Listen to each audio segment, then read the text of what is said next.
Chapter 8:17. Whenever she could not see him, she would dream of knowing how her son was doing. Had he grown taller? Had he eaten his fill?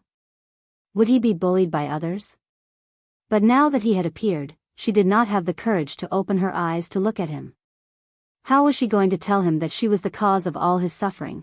Gu Mengmeng turned back and gently pulled Elvis's hand over, placing it over Natalie's. Elvis was very resistant. It was not that he could not forgive Natalie, but he did not like females other than Gu Mengmeng touching his body. Especially when Gu Mengmeng personally placed his hand over another female's hand. This made Elvis very unhappy. His brows were tightly furrowed and his eyes looked as if they were about to burst into flames. When Nina had hugged Li's waist, Gu Mengmeng had almost gone crazy and wanted to kill him. His hand could be touched by anyone. Every time Leah said, "My Gu Mengmeng does not like anyone touching me," it pierced Elvis's heart. He thought she had a serious obsession with her own males, so he was as strict with himself as Leah. Other than during battles, he did not allow anyone else to touch him. But it turned out that he had been thinking too much. Xiao Meng only cared about Leah. Elvis's heart was already overflowing with jealousy, but Gu Mengmeng was completely oblivious. She really could not be blamed for this. The person lying in front of her was Elvis's biological mother. "Natalie, actually. I have a favor to ask of you." Gu Mengmeng's tone was slow and it sounded like she was in a difficult position. It was not a small matter for the messenger of the beast deity to use the word favor. So the moment Gu Mengmeng said those words, Natalie's heart trembled violently. Although she did not open her eyes, her furrowed brows indicated that she was listening very seriously. "Actually, we are here to look for Peter." Gu Mengmeng could feel Natalie's hands turning cold and trembling the moment she heard that name. She could not bear to do it, but what else could she do? Qi Xian is a child of mine and Elvis's. He was drugged by a stray beast and is now being held hostage. His whereabouts are unknown and we do not know if he is dead or alive. Gu Mengmeng did not explain further, but Natalie slowly opened her eyes. The moment her eyelids fluttered open, tears fell from her lashes. That gaze accurately landed on Elvis's face, filled with guilt and despair. With a hoarse and thick nasal voice, as weak as gossamer, he only said one sentence, "Get Peter here, I want to see him." Gu Mengmeng knew that she did not need to say anything else. Natalie had already imagined a scene where a grandfather kidnapped his grandson and tortured him in every possible way. Even if she had to come up with something, she would never be able to come up with a more brutal scene than the one in her mind. Nodding, Gu Mengmeng led Elvis out of Natalie's cave. The moment Elvis retracted his hand, he strode away. For the first time in history, he left Gu Mengmeng behind him and walked off without even turning back. Gu Mengmeng thought that Elvis was unwilling to forgive Natalie, so although he had come reluctantly, he still felt very uncomfortable, but she did not think that he was jealous.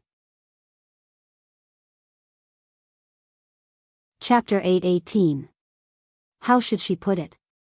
In Gu Mengmeng's eyes, Peter was a ruthless and ambitious character. He did not care about right or wrong, life or death, others or himself.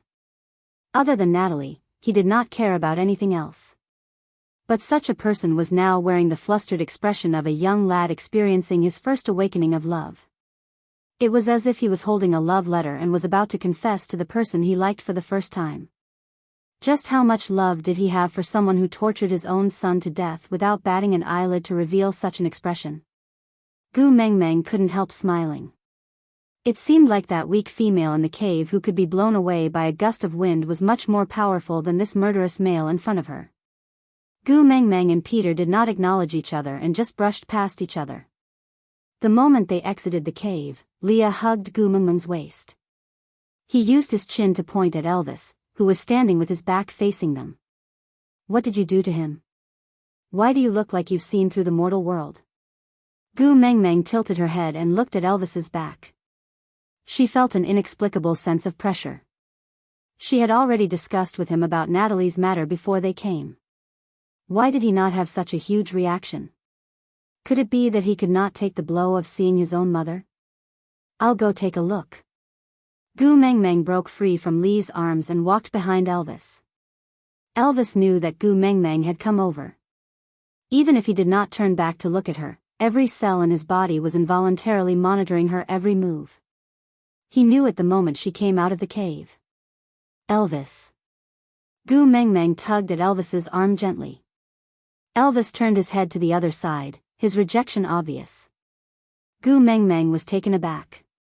He did not look like he was upset over Natalie's matter. Instead, he looked like he was angry at her. But, why? She did not know what she had done wrong, but Gu Meng Meng felt inexplicably guilty. Because Elvis had never been angry at her. No matter how many unreasonable things she had done, he had always indulged her. What was wrong with him today? Gu Meng Meng was at a loss. She tugged at Elvis's arm and shook it. She called out sweetly, "Hubby." Elvis remained unmoved. He turned his head to the other side and even started to withdraw his hand from Gu Meng Meng's grasp. Was he really angry? Gu Meng Meng finally experienced the helplessness Elvis felt every time he saw her angry. He would say sincerely, "Xiao Meng, I was wrong. Although I don't know what I did wrong, but it must be my fault that you are so angry. Tell me where I did wrong, I will definitely change." That was probably what she was feeling right now. Pursing her lips, Gu Meng Meng looked up at the back of Elvis's head and sniffled, "If you dare to shake me off, I will cry." Elvis suddenly turned around and met Gu Meng Meng's misty eyes. The panic rising in his blue pupils could not be described with words. If there was anything in this world that could easily control Elvis, it would be Gu Meng Meng. No matter how angry he was, he couldn't bear to see her cry. He reached out a hand to touch her little face to comfort her, but his hand froze in mid-air. This hand had just been touched by another female. It was too dirty. Chapter 8:19. Then are you still angry? Gu Meng Meng pouted, with a look that said, "If you say an answer I don't want to hear, I will cry for you." Facing Gu Meng Meng, Elvis was always the one who surrendered first. Sighing, a trace of loneliness and melancholy appeared in his eyes. He forced a smile, but there was only bitterness at the corner of his lips. With a low voice, he said, "I'm not angry." Gu Meng Meng's heart skipped a beat. Although Elvis said he was not angry, why did she feel that it was worse for him to lose his temper and roar at her? Gu Meng Meng now felt that she might have been spoiled by Elvis and Leah. She was always flattered until she developed masochistic tendencies.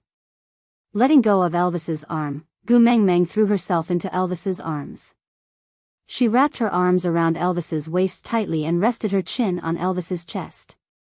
Looking up at Elvis, her eyes were watery and her long eyelashes fluttered, making one's heart ache for her.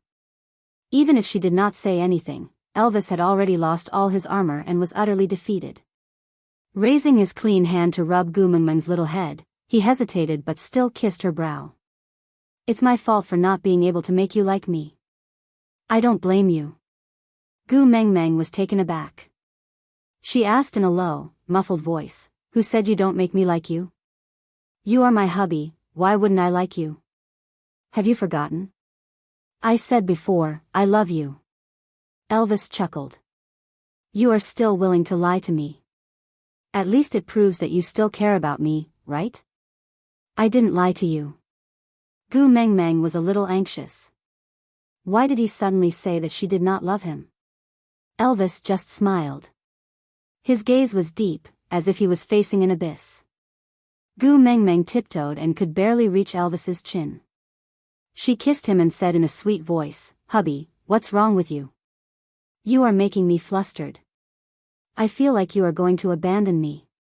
Elvis moved the hand that Natalie had touched behind his back and wrapped his other arm around her waist, afraid that she would make a mistake when she jumped around. This was a completely habitual action that even he himself did not realize. No matter how dejected or sad he would still subconsciously protect her. Elvis had always pulled her into his arms the moment he saw her.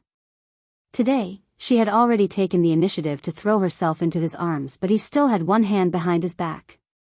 This had never happened before. Gu Meng Meng pursed her lips and took a step back. Her eyes were red as she glared at Elvis and said, "If you are in a bad mood because you are reminiscing about your childhood, I can coax you and accompany you. It doesn't matter. But if you really want to abandon me, I... Silly girl, why would I abandon you?" Elvis's heart ached when he saw that she was really about to cry. "Then why don't you hug me?" Gu Meng Meng insisted. Elvis stretched out the hand that was behind his back. With a faint gaze, he spat out, "Dirty." Gu Meng Meng was taken aback. She stared fixedly at Elvis's long and slender hand with distinct joints. She looked up in confusion and asked, "It's clearly clean, how is it dirty?" "It was touched by others." "Isn't it dirty?" Elvis stared straight at Gu Meng Meng with some sadness and disappointment. "Or, are you only concerned about whether Leah is clean, and as for me, I don't care?" His blue eyes were filled with an urgent desire, as if he was saying, "I beg you, lie to me one more time. Deny it, quickly deny it. Aside from the topic, that, my son is in a bad mood today. I need to coax him." So, that was the end of today's update. Chapter 8:20. Gu Meng Meng stared blankly at Elvis's hand, then at his eyes, then at his hand, then at his eyes. After hesitating for a moment, she probed, "So, you are throwing a tantrum because I let Natalie touch you just now?" Elvis was unwilling to admit it, so he retracted his gaze and looked elsewhere. Gu Meng Meng burst out laughing, the tears in her eyes evaporating instantly. She wrapped her arms around Elvis's waist fearlessly and said, "Ah, so you are jealous. Are you dumb? Natalie is your mother beast, her love for you is the purest and cleanest, how can you say that you are dirty after being touched by her?" Elvis frowned, clearly not buying Gu Meng Meng's explanation. Now that Gu Meng Meng knew the crux of the problem, she was no longer sullen. She climbed onto Elvis's body with both her hands and legs. Although he did not take the initiative to hug her, he did not have any intention of avoiding her. He even subconsciously used his hand to support her, afraid that she would not be able to climb steadily and fall. Gu Meng Meng hung onto Elvis's body like a monkey, kissing his lips over and over again. She said, "Do you have a conscience to say that I don't care about you? I almost killed Ellie when he hooked onto your beast skin dress the other time, have you forgotten?" Elvis's heart skipped a beat. He recalled the first time he met Ellie, when Ellie intentionally said ambiguous words to make Gu Meng Meng misunderstand him, but Gu Meng Meng used her actions to slap Ellie in the face. The corners of his lips curled up slightly. Who said that his Xiao Meng had never been jealous because of him? She also minded others touching him. Gu Meng Meng said softly, "My hands are sore, are you really not going to hug me? I am going to fall. It will definitely hurt if I fall from such a high height." With that, Gu Meng Meng closed her eyes with a look as if she was ready to sacrifice herself for a martyr. Then, she suddenly let go and fell without any warning. But, would she fall from hanging onto Elvis's body? What a joke! Her body reacted faster than her brain. Gu Meng Meng had only let go of Elvis's neck for less than half a second when Elvis's large hand had already caught her but firmly. Gu Meng Meng smiled slyly and kissed Elvis's face. She said, "I knew you couldn't bear to drop me." Elvis did not say anything and just frowned with a bad expression. He was pleased that she was willing to coax him. But he could not risk his own safety. Gu Meng Meng cupped his face with both hands and said, "Hubby, I am actually very petty. If it weren't for the fact that Natalie really doesn't want to live anymore, and you're the only key to unlocking her will to live, I wouldn't have let her touch you even if she was your mother. Just this once, take it as me repaying my debt of gratitude. In the future, if anyone dares to extend their claws towards you, I will directly chop them off." Looking at Gu Meng Meng pretending to be fierce, Elvis's gaze softened. Even his tone unconsciously softened. "Repay a debt of gratitude?" Gu Meng Meng nodded and said, "If not for Natalie giving you life, how would I have the chance to meet such a good husband? Wasn't this a huge favor? I should at least repay him a little." Elvis raised his eyebrows. "You need me to repay your kindness?" Chapter 8:21. For some reason, Elvis liked Gu Meng Meng when she was fooling around. His mood was the brightest when she was laughing without a care in the world. Kissing Gu Meng Meng's little mouth, he bit her lips in a slightly punitive manner. Looking at her watery eyes staring at him pitifully as if she was begging for mercy, Elvis's heart softened into a mess. In the end, he gave up and his only insistence was, "Don't ever risk yourself in the future, do you hear me?" Gu Meng Meng blinked her eyes and understood that Elvis was referring to her sudden release of her hands and fake fall, just now. She chuckled and wrapped her arms around Elvis's neck and kissed him, saying, "Is there any place safer than your arms in this world? I really don't believe that you would watch me fall and not catch me." She was clearly fooling around, but Elvis could not help but smile. This feeling of being completely controlled by her was really magical. Her confident look made Elvis feel as if a drop of sweet dew had dripped onto the tip of his heart, nourishing his entire body. Yeah, his entire body felt comfortable. Without saying a word, Elvis carried Gu Meng Meng and walked away. "Where are we going?" Gu Meng Meng asked. "To wash my hands." The corners of Elvis's lips were still curled upwards. His depression just now had long been swept away by this little girl's antics. There was really no hope for him, right? He was already a powerful 5th-level Orcan by right. He should have absolute confidence that he was an excellent partner that was hard to come by and no female would easily abandon him due to any considerations.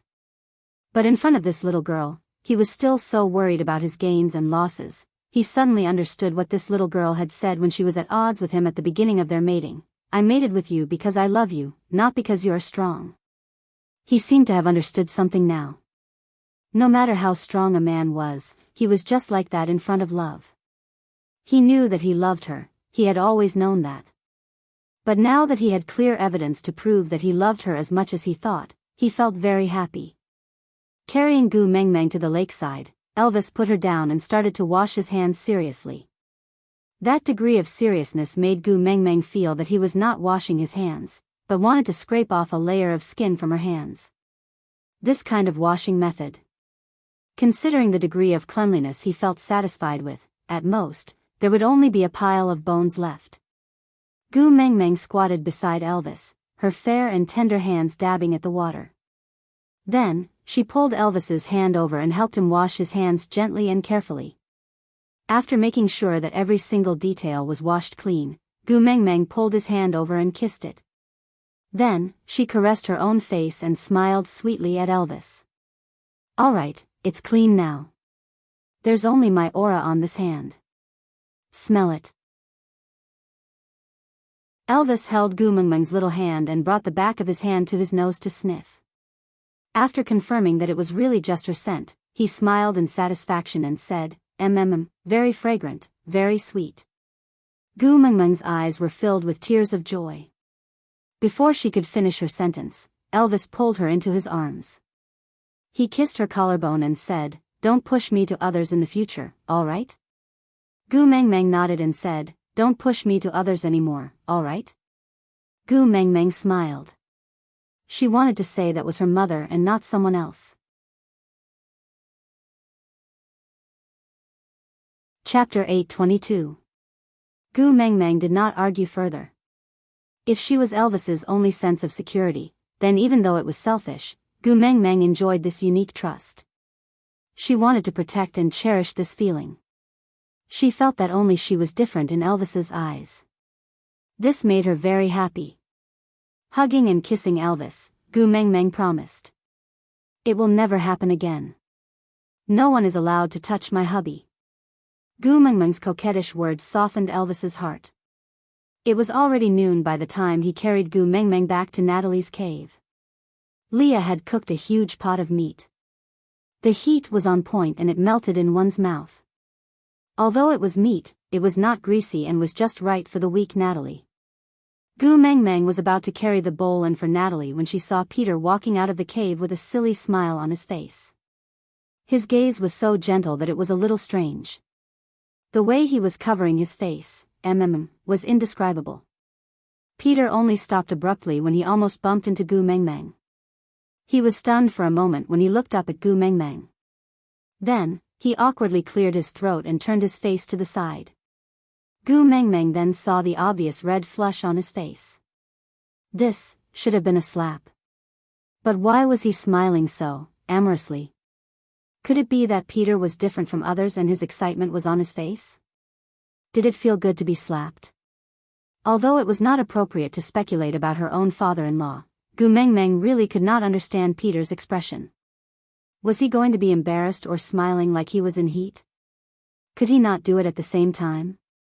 It looked so strange and wretched. Peter opened his mouth, as if he wanted to say something to Gu Mengmeng. But after hesitating for a moment, he did not say a single word. He just walked around Gu Mengmeng. Gu Mengmeng glanced at Elvis, who shot her a "he's crazy" look. Neither of them said a word and just shrugged their shoulders. They continued walking deeper into the cave. When they entered, they saw that Natalie was already sitting up. She looked very angry, very angry. Her originally pale face was slightly flushed due to the atmosphere. Her chest was heaving up and down violently. It was obvious that she had just quarreled, or rather, scolded someone. His eyes were misty, and it seemed that he was very angry.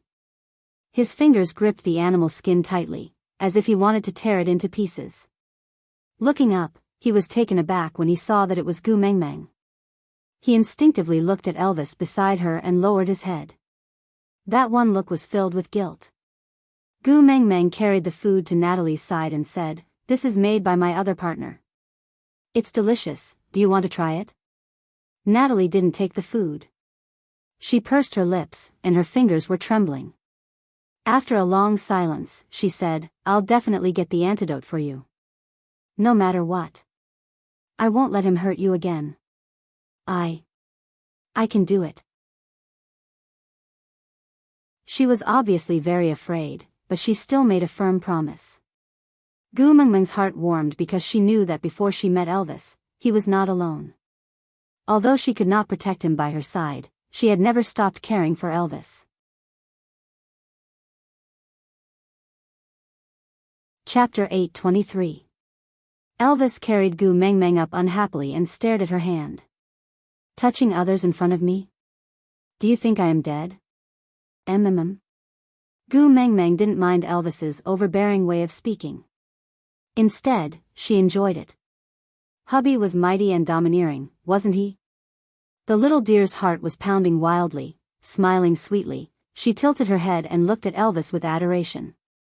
"Wow, my hubby is so handsome." Elvis couldn't keep his dark expression any longer. He chuckled. "I am handsome and you still touch others?" Gu Mengmeng blushed. Was she being teased by her hubby in front of her mother-in-law? Sneaking a glance at Natalie, she realized that Natalie was completely dumbfounded. She looked at Elvis and herself as if she had been struck by lightning. There was fear and uneasiness in her eyes, and she looked like she was about to cry. Gu Mengmeng found it very strange. Peter and Natalie seemed to have had a huge fight just now, to the point of almost hitting each other. But Natalie had stubbornly held back her tears.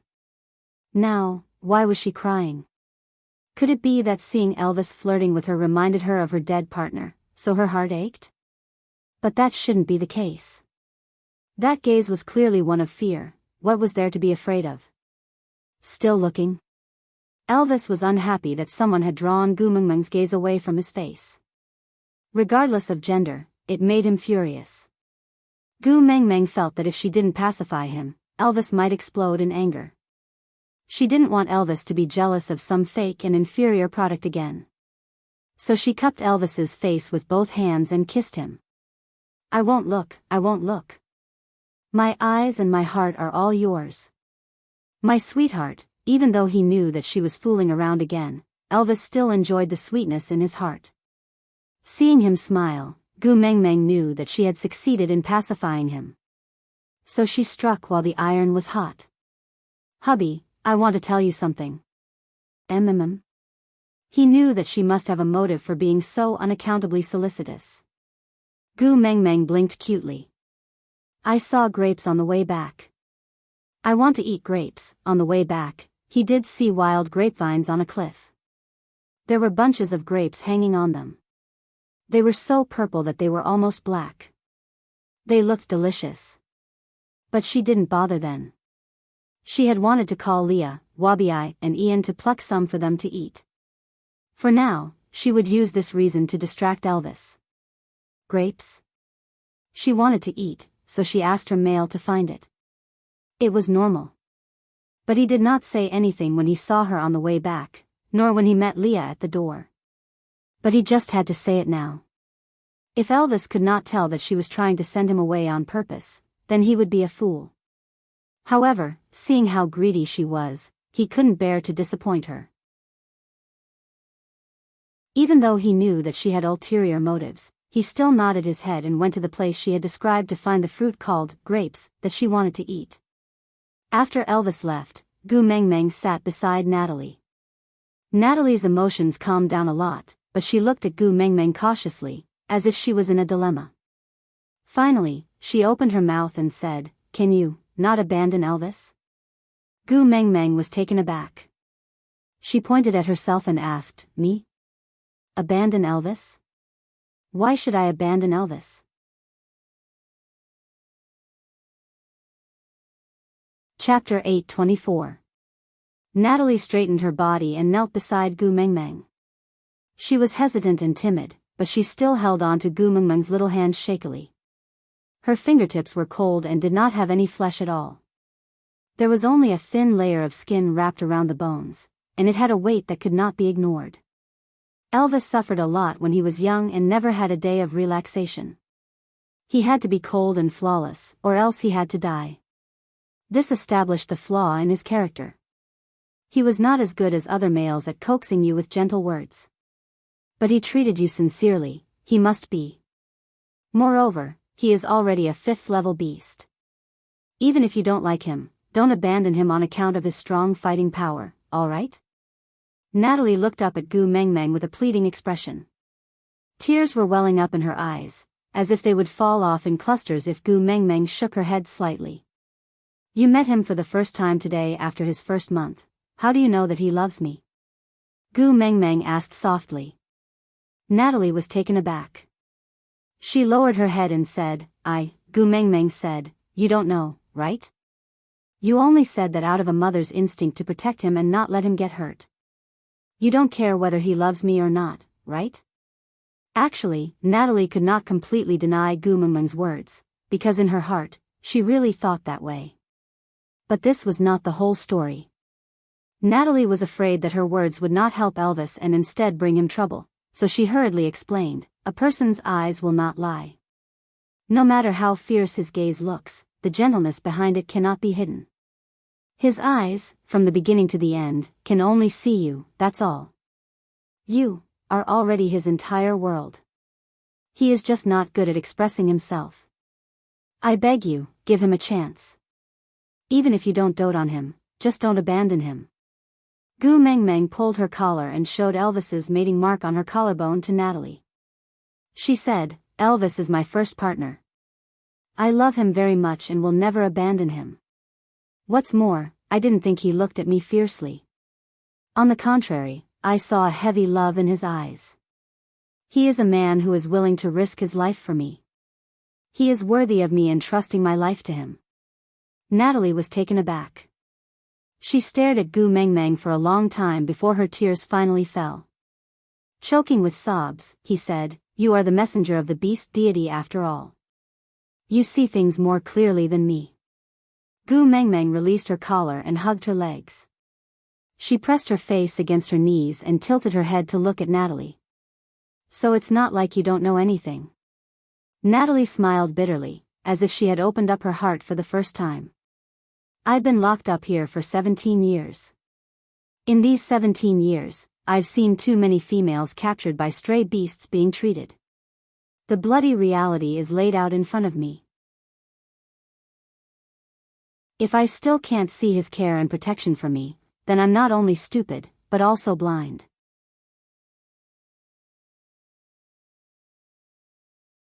Chapter 8:25. I often think that if I had begged him to take me away when I was pregnant, my children would not have died. If I had stayed by his side obediently on the first day he caught me, without making a fuss or running away, maybe my partners would not have died. If I had not cut off a piece of my own skin so decisively after he forced me to mate with him, without even giving him a chance to explain before mating with him and turning him into a stray beast, maybe I would still be living peacefully in the tribe, with a strong and loving partner, and adorable children. If I could have overcome the fear in my heart at the start and listened to his confession patiently, maybe he would not have been forced to mate with me that way. If there really is an if, all this could not have happened. It's all my fault, it's all my fault. Gu Mengmeng held on to Natalie's wrist and said, loving you is not an excuse to hurt you. None of this is your fault. Natalie looked up, her tears trapped in her eyes. Wasn't it her fault? How could it not be her fault? Gu Mengmeng knew the struggle in Natalie's heart. This was the self-denial of one's own helplessness towards reality. Unable to change the world, you had no way to complain about the unfairness of the heavens, so you could only search for the reason internally, constantly thinking, it's all my fault, it's all my fault, it must be because I am not good enough, that's why it happened. Gu Mengmeng held on to Natalie's shoulders and looked into her eyes, saying, the past has already happened, we can't change it. There are no ifs in this world, everyone has to pay the price for the decisions they make now. It's meaningless to live in the past, you have to focus on the present and the future. Natalie's face was blank, she could not understand what Gu Mengmeng was saying, but she felt something in her heart collapse. Gu Mengmeng continued, he has the right to like you, but that was his own decision, so he should bear the consequences himself. We can't be responsible for everyone who likes us, we can only be responsible for ourselves. Gu Mengmeng held up Natalie's hand and placed it on her chest, saying, ask your heart, do you like him now? Of course Natalie knew who Gu Mengmeng was talking about. She bit her lower lip and hesitated, but still shook her head. There are so many lives between us, how can we like it? Every day we spend together is just torture to each other. Gu Mengmeng nodded and said, if you don't like him, then this will be easy. Natalie looked up at Gu Mengmeng in confusion. Gu Mengmeng continued, I'll bring you back to Saint Nazaire with me. Natalie was taken aback and instinctively avoided Gu Mengmeng's eyes. But Qishuan's antidote, Gu Mengmeng shrugged her shoulders nonchalantly and said, it doesn't matter, I will save my own son myself. At most, I'll gather the 5 treasures and ask Cole for the antidote. I'm sure Cole won't dare to trick me. Natalie pursed her lips and didn't say anything. She didn't shake her head or nod. She seemed to be deep in thought. Gu Mengmeng did not rush her and just said, you also know that I have the power of a beast king. If you are afraid that he will come to Saint Nazaire to pester you, I can actually go out and kill him now. It's just a matter of time to catch my breath, once and for all. As Gu Mengmeng said that, she wanted to stand up, but Natalie grabbed her wrist. Aside from the topic, it's time to promote the correct values again. My babies, you must remember. Forcing girls to have sex with you for any reason is unforgivable. Don't believe him when he says he loves you. If he really loves you, he won't bear to hurt you like this. This was the only thing that could not be forgiven.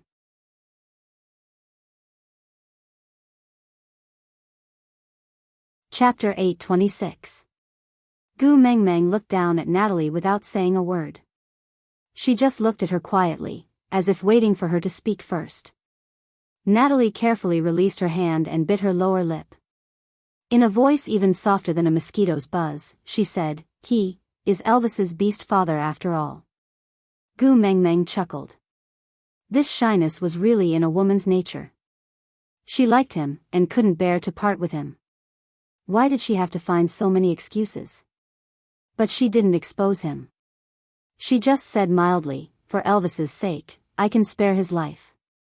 But for my son, Elvis will kill him personally. So, handing over the antidote to me honestly is the wisest move. Natalie nodded and promised, I will definitely make him hand over the antidote. Definitely. Gu Mengmeng didn't say anything else. She turned and walked out of the cave. After taking 2 steps, she turned back and said, hurry up and eat the food. It won't taste good if it gets cold. And Natalie nodded in response. Then, she slowly picked up the bowl. Gu Mengmeng heaved a sigh of relief. She shook her head in exasperation and walked out of the cave. Once out of the cave, she felt that the atmosphere was a little strange. Elvis and Leah were standing at one side, facing off against Peter. The tension between them was rather strong, and they looked as if they wanted to tear each other apart. But when he saw Gu Mengmeng come out, he immediately retracted his murderous aura, as if nothing had happened. Gu Mengmeng was puzzled, but didn't probe further in front of Peter. Gu Mengmeng would never question her own males in front of others and embarrass them to prove how much they cared about her. Such a foolish act was not something Gu Mengmeng would do. In front of others, she would give Elvis and Leah enough face. No matter what doubts or dissatisfactions she had, she would wait until they reached home and there were no outsiders before asking. So, Gu Mengmeng walked towards Elvis and said to Peter, "She has already eaten the food I sent in. As long as she is willing to eat, her body will slowly recover." Peter couldn't hide the joy on his face. Today was the happiest day he had been in the past 6 months. He truly felt that Natalie had given up on abandoning him. She wanted to live for him. Even though she only wanted the antidote that he couldn't take out, he let her quarrel with him, listened to her vicious curses and threats, and watched her tremble in anger as she threw things at him. This embarrassing and unbearable scene actually made him feel a trace of sweetness in his heart. As long as she was willing to live well and continue to stay by his side, it would be fine. If torturing him would make her happy, then so be it. What was this little beating and scolding? As long as she didn't abandon him, it was fine. Gu Mengmeng hesitated for a moment before stopping. She looked at Peter and said, "I told her just now that I can bring her back to Saint Nazaire, but she rejected me." Peter was taken aback. He abruptly looked up at Gu Mengmeng. His eyes were in a daze, as if he couldn't react in time. Gu Mengmeng continued, "I also said, if she is afraid of you pestering her, I can kill you first to prevent any future troubles. But she stopped me. She didn't want him to die." This news struck Peter's heart violently, as if someone was holding a drumstick and beating it harshly on his chest.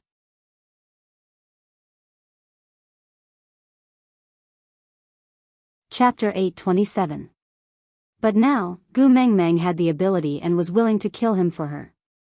She was even bringing her far away to give her freedom. Why did she reject her? Just to stay behind and torture him? Or was it because after 17 years of companionship, she had also developed a little reluctance to part with him? This thought made Peter's brain feel like it had been bombed by an atomic bomb. There was only a vast expanse of white smoke in his brain, and he even forgot how to breathe. Gu Mengmeng had no time to watch the love and hate drama between her in-laws. She just leaned into Elvis's arms and allowed Elvis and Leah to carry her back to the cave they were temporarily staying in. This was the territory of the stray beasts. Strictly speaking, Wabi was a stray beast now. But he was a little special. In his heart, Ellie was just a tool to break through the boundaries. He had never loved or valued her at all. So from a certain perspective, Wabi was a stray beast from the start, so to Wabi, life here was not much different from that in the Snake King Valley. Besides Gu Mengmeng, no one else dared to provoke him. So he was happy to be free and rarely clung to Gu Mengmeng. He would only appear when she needed a thug. Most of the time, he would find a comfortable place to nest in and occasionally watch the stray beasts fight. When he was in a good mood, he would reward the winner, such as eating him. Ian was not as powerful as Wabi, but he could fly. Who could be his match in the sky? The two of them were quite self-sufficient and lived a carefree life. It also gave Gu Mengmeng's family of 3 enough private space to do some indescribable things. For example, Gu Mengmeng pulled a piece of beast skin over to block the entrance of the cave. Then, she leaned against the bed and looked down at her 2 males, smiling without saying a word. Leo waved his tail and climbed to the side of Gu Mengmeng's legs seductively. He placed his hands on both sides of Gu Mengmeng's body, looking like he was sleeping on the bed. He licked the tip of his tongue lightly and asked in an ambiguous and low voice, "Is the queen going to pamper us when she smiles like this?" Gu Mengmeng watched as Leah moved in a flirtatious manner like a cat. He was clearly in human form, but he was crawling towards her on his knees. His large furry tail swayed to and fro with the rhythm of his crawling, forcefully creating the impression that he was wearing a special sexy lingerie. He used this ambiguous and suggestive tone to create a languid atmosphere. Squinting her eyes, Gu Mengmeng suppressed her heartbeat and pulled the corners of her lips. She poked Li's brows with one finger and said, "Seems like the matter you want to hide from me this time is very serious. You even resorted to seduction, hmm?" Leah did not deny it. He bit his lower lip and put on a flirtatious and seductive look. "So, you want to punish me?"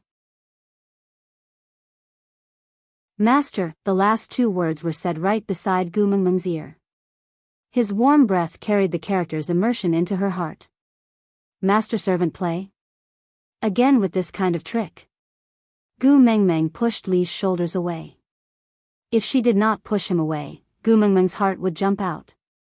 This fellow always had a way to challenge her shameless limits. But Gu Mengmeng was not immune to his methods. Clearing her throat, Gu Mengmeng turned her face to the side. "You guys are not willing to say. Do you want me to ask Peter?"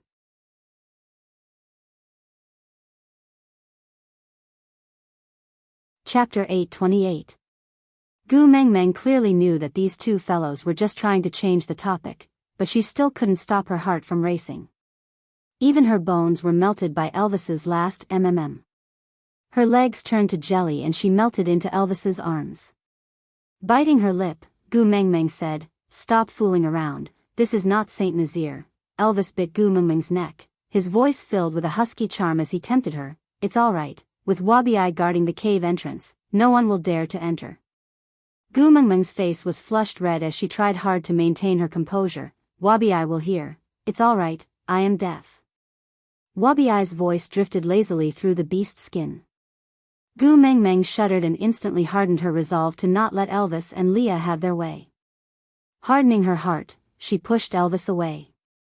She didn't manage to steady herself, but only staggered a little before she steadied herself with the help of the wall. She reached out a hand to make a stop gesture, then took 2 deep breaths to calm herself down. She tore off the beast's skin hanging at the entrance and grinned at Wabi, saying, "Little shit, thank you. But I want to have a private conversation with my male now, can you step aside for a while?" Wabi rejected being called little shit from the bottom of his heart. This would definitely hurt the pride and confidence he had held onto for over 800 years, so every time Gu Mengmeng called him that, he would choose to be deaf and pretend he couldn't hear it. Narrowing his eyes, he looked at Gu Mengmeng and said, "Go ahead, I am deaf anyway." Gu Mengmeng gritted her teeth and turned to reveal the mark on the back of her neck, before sighing, "Snake ah snake, if you were here, he would definitely not dare to bully me like this." Wabi's temples throbbed at Gu Mengmeng's words. He felt that if he didn't leave, he would be letting Snake down. Without saying a word, Wabi shifted his body lazily and wandered away. After Wabi left, Gu Mengmeng released a small amount of beast pressure to scare away all the stray beasts that had been stirred up by Li's fox seductive fragrance. She then casually threw the beast's skin in her hand and dusted her hands, turning to look at Elvis and Leah, saying, "You two, continue hiding it if you want to. I won't ask any more." Elvis and Leah exchanged glances, seemingly surprised. Unfortunately, before he could heave a sigh of relief, he heard Gu Mengmeng continue, "From today onwards, both of you will stay outside the cave. Don't talk to me and don't prepare food for me. I want to be independent and live alone." Elvis and Leah frowned in unison. Elvis took a step forward and scooped her into his arms without any explanation. He said angrily, "You promised that no matter what happens, you will never abandon me." Leah also leaned over with an aggrieved expression. His long and narrow eyes were filled with resentment. He did not say a single word, but it was as if he had said 1,000 words. Gu Mengmeng lifted her chin and pushed Elvis. With her current abilities, no one could hold her if she was unwilling. "I didn't abandon you. You're still my partners. It's just that I don't like you anymore." Xiao Meng. Elvis's brows furrowed into a dead knot as he said angrily, "You're not allowed to not love me." Gu Mengmeng shrugged. "I love him, how can I not love him? Out of topic, yeah, my daughter-in-law is going to throw a tantrum. I'm going to move a stool and some watermelons to watch the show. Does anyone want to join?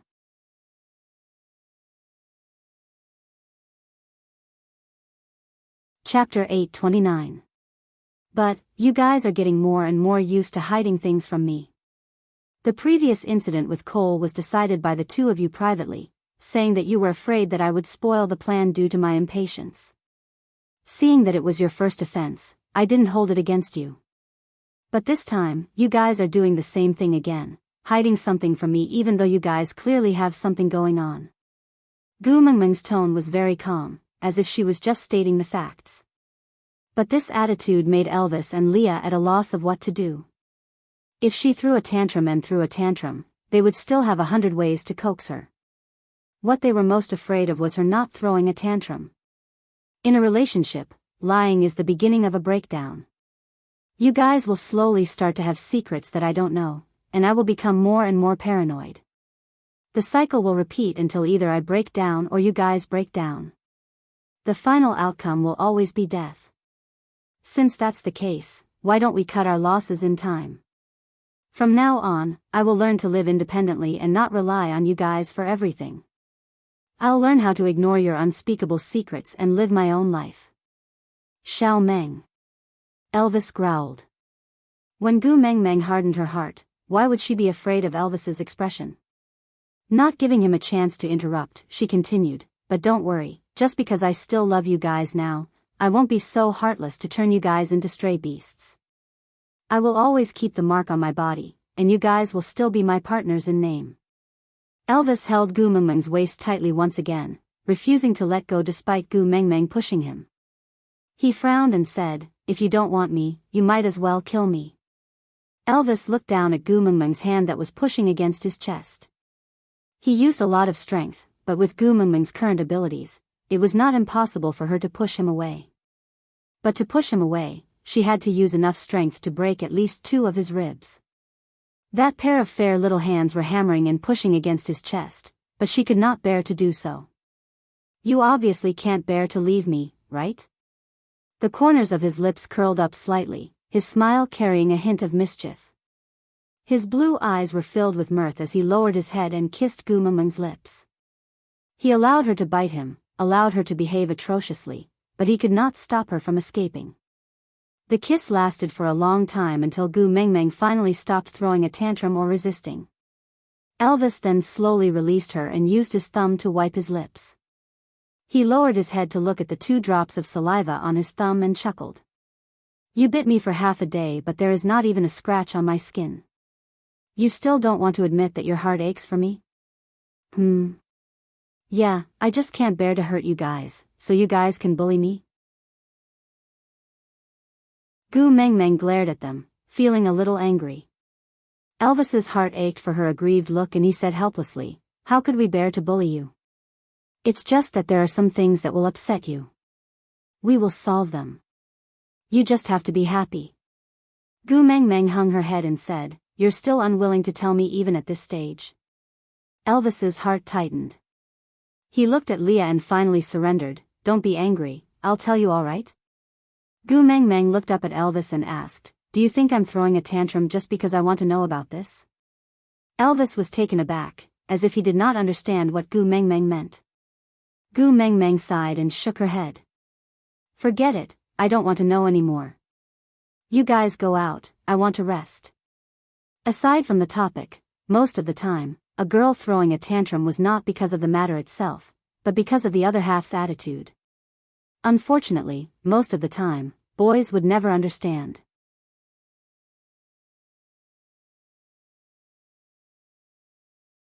Chapter 8:30. Elvis and Leah looked at each other. She was the one who made a big fuss and insisted on knowing. Now that they told her, she said she didn't want to know. Moreover, didn't they already agree to tell her? Why did she still have to chase them out? Gu Mengmeng looked at the 2 males who stood rooted to the ground. She waved her hands and said, if you guys aren't leaving, then I'll leave. I'll sleep outside tonight. Xiao Meng. Elvis pulled her back and locked her in his arms. Don't be angry, Leah and I will listen to you. Today, we will guard you at the entrance. Be a good girl and sleep in the cave, alright? Gu Mengmeng's face turned red. Gu Mengmeng flung Elvis away and gestured a please gesture to chase them away. Elvis and Leah knew that Gu Mengmeng was really angry. They didn't want to make her even angrier. Hence, the two partners who were so famous in the beast world stood pitifully at the entrance of the cave.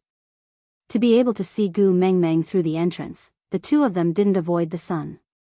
They let the afternoon sun burn their bodies as they guarded the entrance without moving an inch. Gu Mengmeng was really heartless. She turned her head and sprawled on the bed to take an afternoon nap. She only showed Elvis and Leah her back view. She didn't even turn her body. After a long while, the two of them who were listening carefully at the entrance knew that Gu Mengmeng had fallen asleep. They then sighed in disappointment and their shoulders slumped down unknowingly. The last time you chased me out of the cave was after you returned from the beauty pageant in Sauter. You found out that I created opportunities for you during winter. And that time, you didn't stay angry for so long.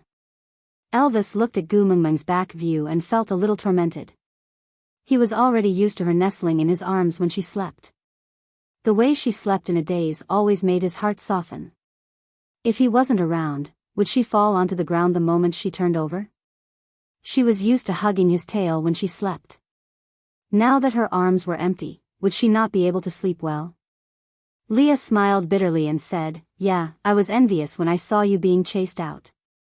At least you had the right to be chased out. But I was forbidden from getting close to you and refused to interact with you. I didn't even have the chance to beg for mercy." Elvis smiled helplessly and said, "Yeah, so you got what you wanted? Does it feel good to be kicked out?" Leah smacked his lips, as if savoring it seriously. Then, he chuckled and said, "In the past, we didn't seem to care much about where we slept. Why are we so obsessed with the cave now? Not being able to enter makes my heart feel empty." Elvis's gaze was deep as he stared at the little person on the bed.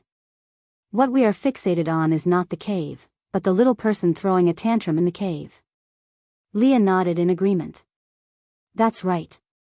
Once she gets angry, there's nothing we can do. Elvis's gaze contained a gentleness that even he himself could not detect. When his gaze lingered on Gu Mengmeng, it was filled with happiness. Being kicked out of the house by her was also a kind of happiness. After all, he didn't even have the chance to be expelled in the past. So, do you really intend to tell her about this? Lee's brows were still furrowed. That matter, he did not want Mengmeng to know. Elvis glanced sideways at Leah. Do you have a better idea?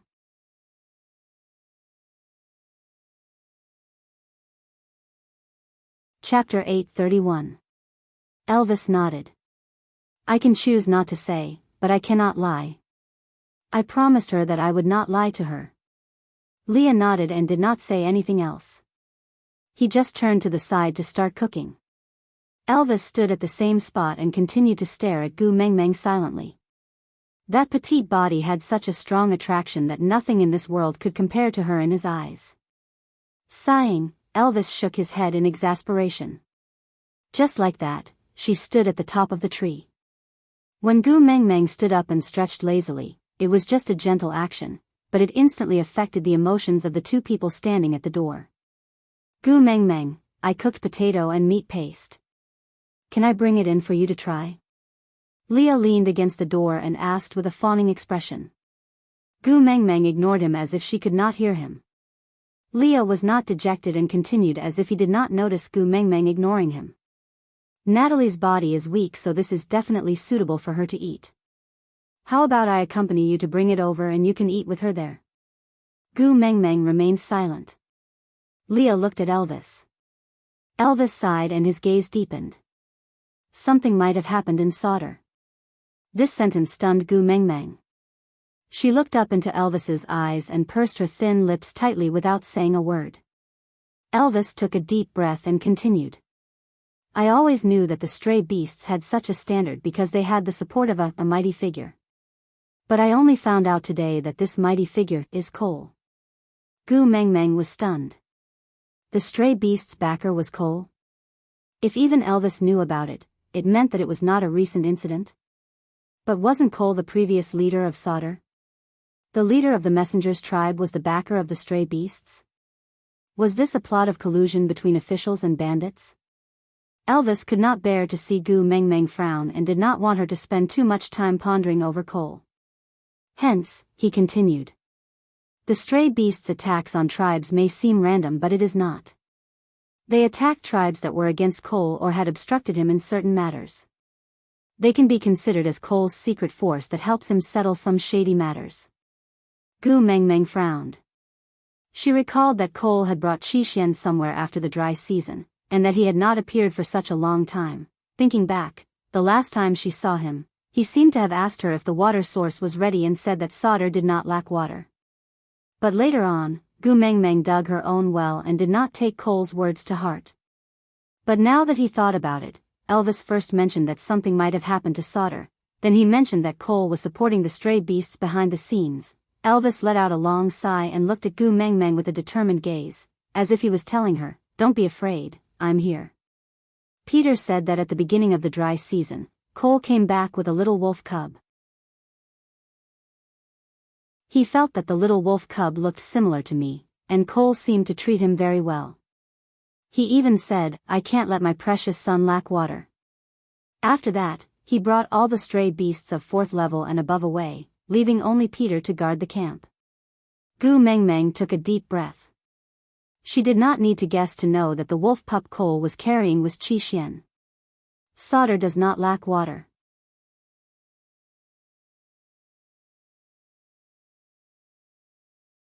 Chapter 832. Sodder only had Barit and Oakley guarding it. Even if the two of them worked together, they would not be Cole's match, not to mention that Cole had brought along stray beasts of 4th level and above. If Cole used Qixuan to threaten them, perhaps Barit and Oakley could only let him do whatever he wanted. Gu Mengmeng clenched her teeth and stood up to walk out. When she passed by Elvis, Elvis grabbed her arm and hugged her. Gu Mengmeng struggled a little, but Elvis hugged her even tighter. He said in a hoarse voice, "Don't move, let me hug you for a while, just a while." Gu Mengmeng was stuck to Elvis's words. She had only taken an afternoon nap, but Gu Mengmeng felt as if she had been away from them for a long time. Elvis's deep and reserved voice resonated from his chest to Gu Mengmeng's ears.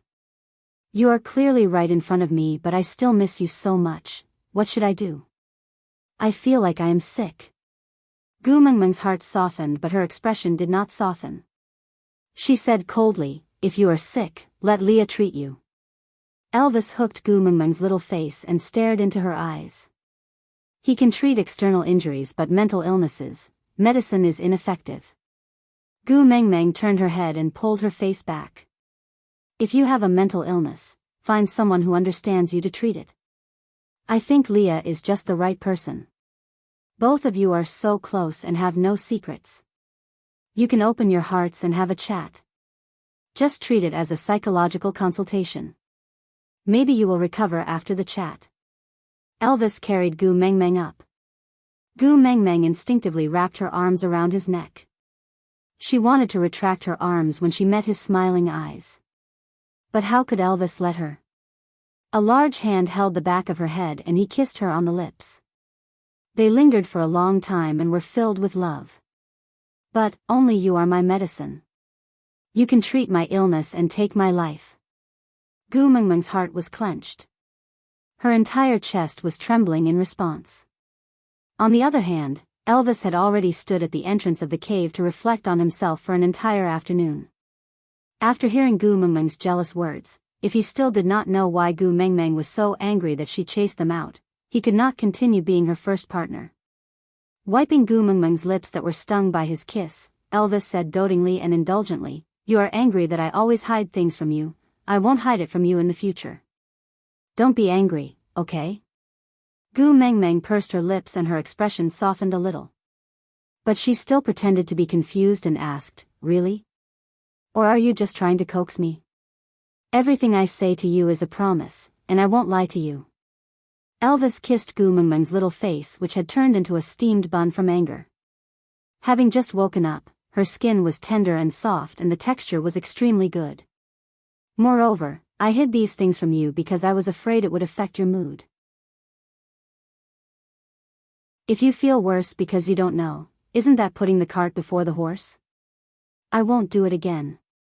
Gu Mengmeng then nodded her head in satisfaction. Then, she glanced at Leah coldly at the side. Leah swayed his tail and walked to Gu Mengmeng's side like a little wife.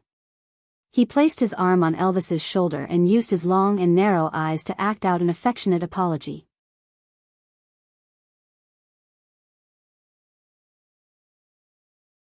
Chapter 833. Gu Mengmeng also knew that she had made a huge fuss today. In fact, she could have used gentler methods and words to tell them what she thought, but she just couldn't control her temper at the moment. Perhaps it was because of the bloody tragedy that Natalie and Peter had kept from each other.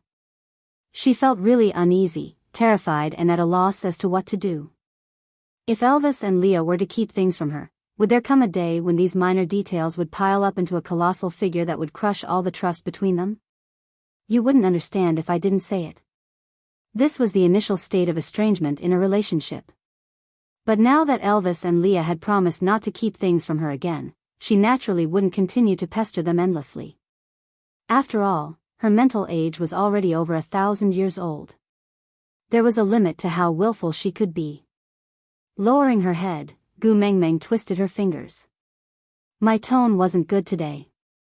I said many harsh words. I'm sorry.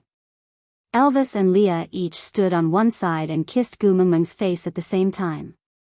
The two perfectly handsome faces with completely different styles had the same doting expression on them.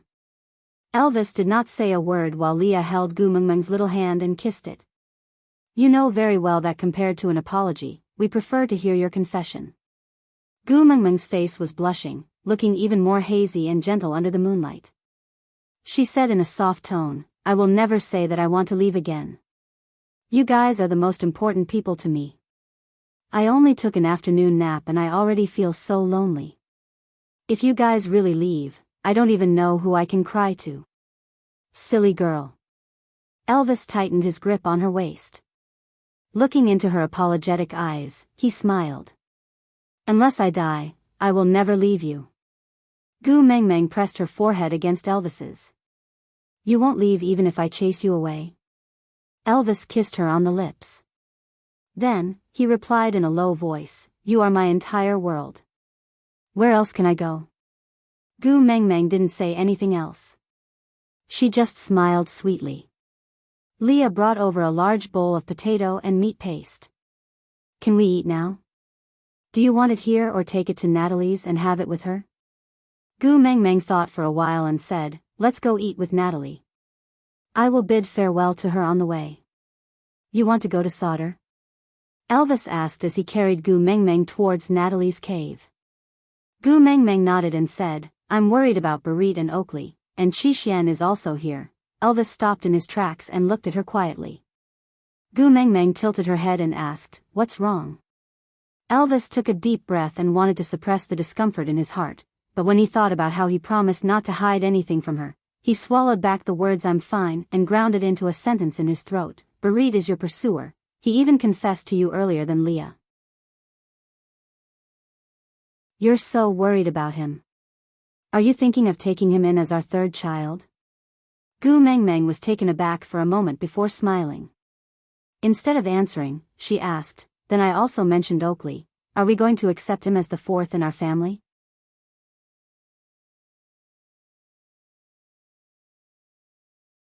Chapter 834. Gu Mengmeng was dumbfounded by Elvis's words. Why? Elvis stared at Gu Mengmeng quietly for a long time before asking, You like Oakley? Gu Mengmeng shook her head without thinking, I don't, but I don't like Barit either. Then why does Barit have the right to challenge me? Elvis said, He went up to the platform of the deity's punishment for you and offered to become your stored food without knowing that you are the messenger of the beast deity. You praised him more than once, and you even kissed him before. Gu Mengmeng could admit to the first few things, but what did he mean by kissing him before? Why did Gu Mengmeng have no impression of it at all? When did I kiss him before? Elvis's gaze deepened. You did, because you kissed him, so he miraculously came back to life, on the platform of the deity's punishment. Leah saw it too. Gu Mengmeng turned to look at Leah, only to see him nodding his head unwillingly with a conflicted expression. The way he looked at Gu Mengmeng was not right. Gu Mengmeng recalled carefully and remembered that there was indeed such a thing. At that time, Barit had fainted due to dehydration. Actually, he could have recovered by feeding him some water, but Gu Mengmeng tried a few times to no avail. In the end, she had no choice but to use her mouth to feed Barit water, and she only fed him one mouthful before being brought away by Elvis. Gu Mengmeng face-bombed, sweating. That was not a kiss, I was just saving him. If I didn't feed him some water, he would have been captured by Leah to be skinned and made into a specimen. How scary. Leah, who had been silent all this while, said faintly, if you don't like him, what does his life or death have to do with you? This sour feeling, Gu Mengmeng did not dare to dwell on the past with these two anymore. In their eyes, as long as Gu Mengmeng looked at someone, that person would definitely be their love rival.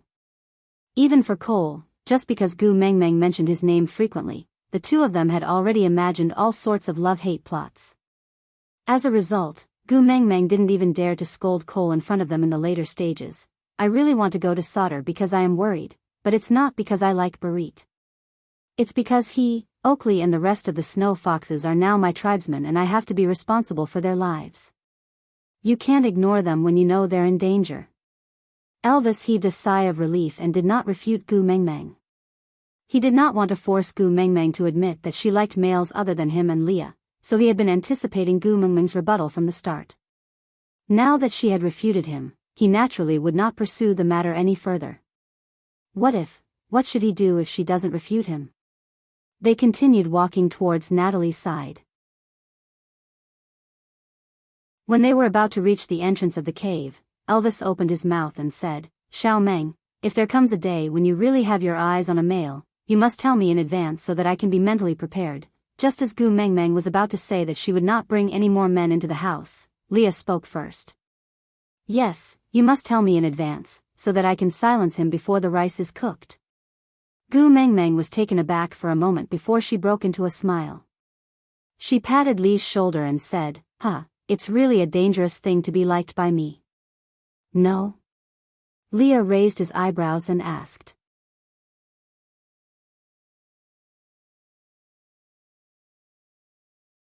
Chapter 835. Elvis and Leah both laughed. Gu Mengmeng's words had two meanings. Firstly, it was a promise. In the beast world, the difference in levels was absolute. Elvis was 5th level, Leah was 4th level and unmated males were at most 3rd level. How could they talk about protecting themselves in the hands of Elvis and Leah, who had been through hundreds of battles? Their chances of escaping were not high, so how could they talk about challenging? This meant that there would not be any new members in the family. Secondly, it was a spur.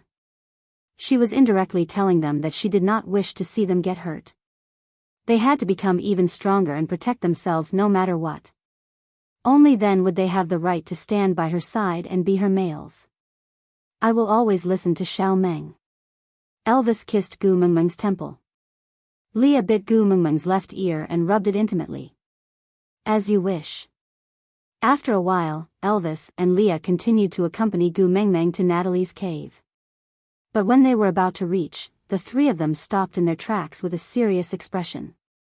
Yes, the beast world did not have the concept of chastity, but Gu Mengmeng did. I happened to bump into my in-laws eating fish while delivering food.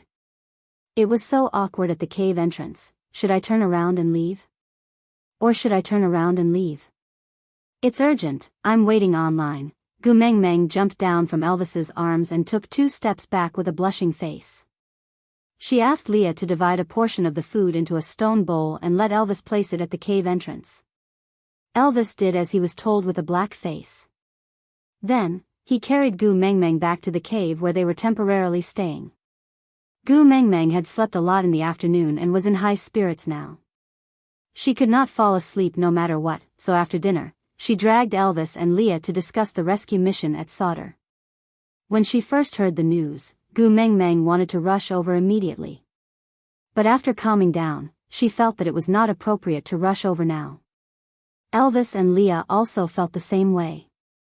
The dry season had just started and Cole had already brought his men over. No matter what he wanted to do, he would have already succeeded by now. It was not the best time for them to rush over now. Even though Gu Mengmeng was the main fighting force, with Qi Xian in Cole's hands, there was a limit to what she could do. And if she was not careful, she might even be threatened by Cole, causing her teammates to be tied up and be controlled by him. Besides, the stray beasts led by Peter were under Cole's orders. Without Cole's permission, Peter would never have told them this news. Leah boiled water for her to bathe. Although the small lake here was almost dried up, she had not bathed for 2 to 3 days and her body was extremely uncomfortable. Although it was not to the extent of being unbearable, how could Elvis and Leah allow her to suffer? Who cared if other people could drink it or not? All they wanted was for their female to have a comfortable bath. If anyone was dissatisfied, they could try to snatch the bath water from their hands.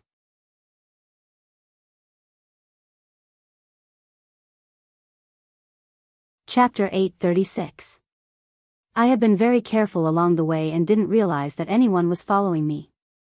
Carter and Melinda were in the ocean and couldn't have passed this news to Peter. Fei Rui had taken the water route back to Saint Nazaire and had neither the time nor the motive to leak the news. But Peter knew that I had obtained the kiss of the ocean and knew that I would take this route back to Saint Nazaire. He came at the right time, and, even though he knew that he couldn't snatch anything from me with his abilities, he still came. Leah gently stirred up the hot water and the beast's skin slid across Gu Mengmeng's smooth shoulders. Crystal clear water droplets flowed down Gu Mengmeng's shoulder blades, creating a suggestive sound. Lee's gaze was focused as if he was admiring a work of art. The words that came out of his mouth also seemed to be a professional evaluation of this work of art. It was soothing but convincing. I'm afraid this was all part of Cole's plan from the start. Gu Mengmeng nodded and opened her mouth to catch a grape that Elvis handed over. Oh, so sweet, Gu Mengmeng sighed in satisfaction. Previously, she had found an excuse to send Elvis away so that she could speak to Natalie alone. She didn't expect Elvis to really pluck the grapes and Gu Mengmeng was addicted to them the moment she tasted them. Although she didn't request Elvis to pluck them again, but, was there a need to say such things? Elvis had such a strong desire for any joyful expression on Gu Mengmeng's face. He would spare no effort to do anything that could make her happy. Not to mention a few bunches of grapes, even if Gu Mengmeng wanted the stars in the sky, Elvis would jump on the spot and pluck them for her without a second word. Gu Mengmeng licked her lips and continued. I think so too. He seems to be purposely luring me back to solder. What do you mean? Elvis plucked another grape and fed it to Gu Mengmeng. Gu Mengmeng opened her mouth to receive it and the sweet juice filled her mouth.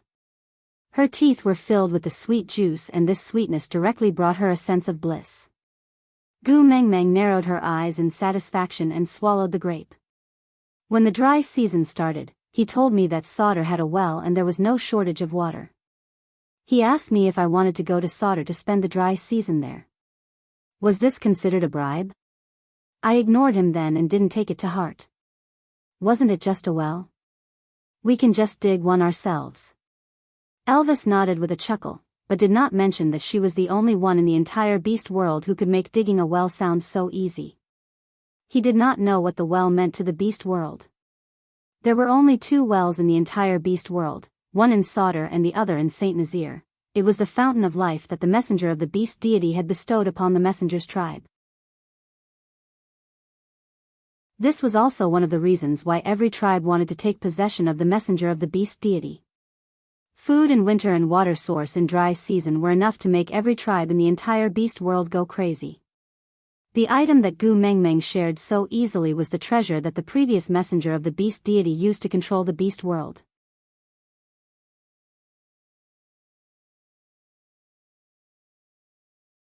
Chapter 837. Is this considered coercion? Gu Mengmeng chuckled. Should I do as he wishes? What is his motive for making me go to Solder? Elvis placed the last grape into Gu Mengmeng's mouth.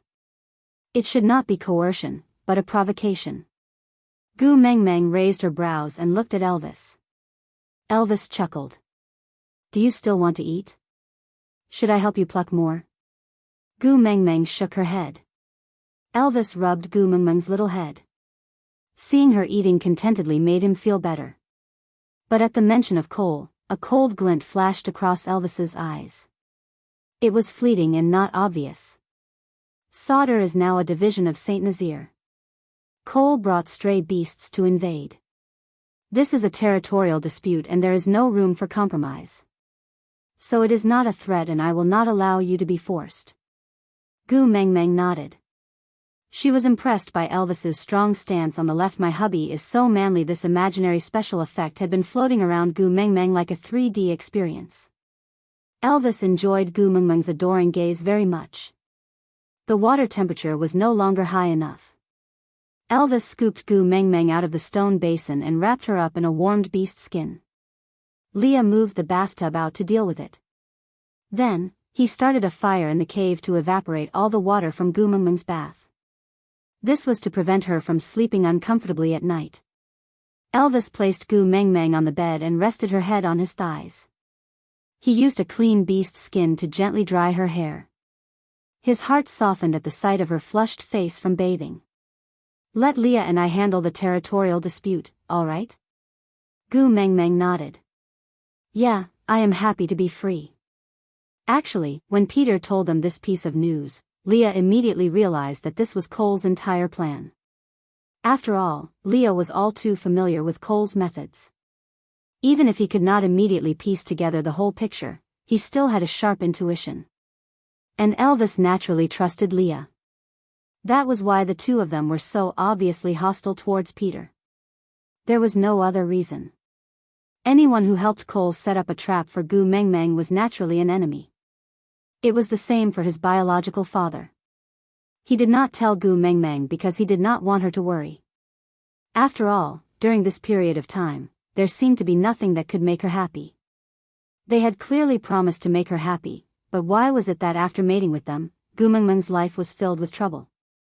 Elvis and Leah frowned slightly. They even suspected if it was because of their unbearable selves that they had tainted Gu Mengmeng's originally brilliant life. But even so, they still held on to her hand greedily, not wanting to be abandoned by her. That was why they wanted to solve these troubles in a place where she couldn't see them. But their Mengmeng didn't like it when they hid things from her. From now on, I won't hide anything from you. Elvis was still drying Gu Mengmeng's hair gently and seriously. He once again promised what he had promised in the afternoon. I'll tell you about the matter and you'll let me handle it. It feels good to be trusted. Xiao Meng, thank you. Gu Mengmeng chuckled and turned around to look at Elvis. Silly hubby, you are my man. If I don't trust you, who else can I trust? Digression, babies, today's update has ended.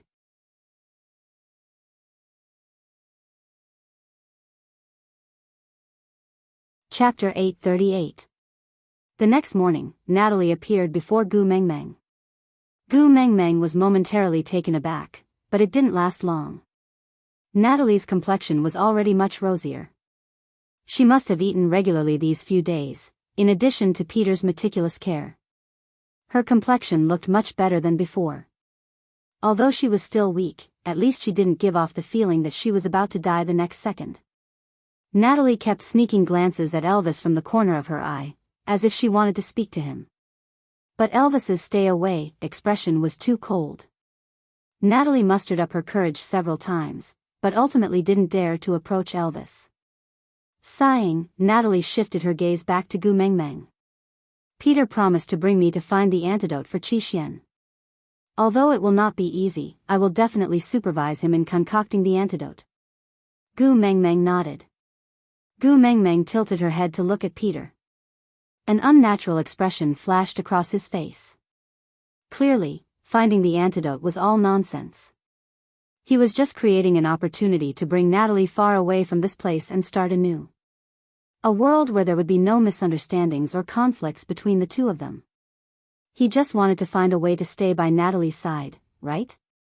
But, winter is coming after the rainy season.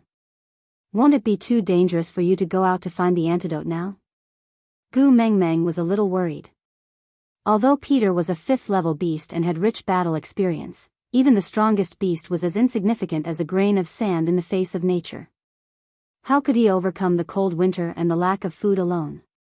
It really wasn't a wise decision to go out at this time. Natalie's eyes flickered with bitterness as she said, "I know. It'll definitely be tough.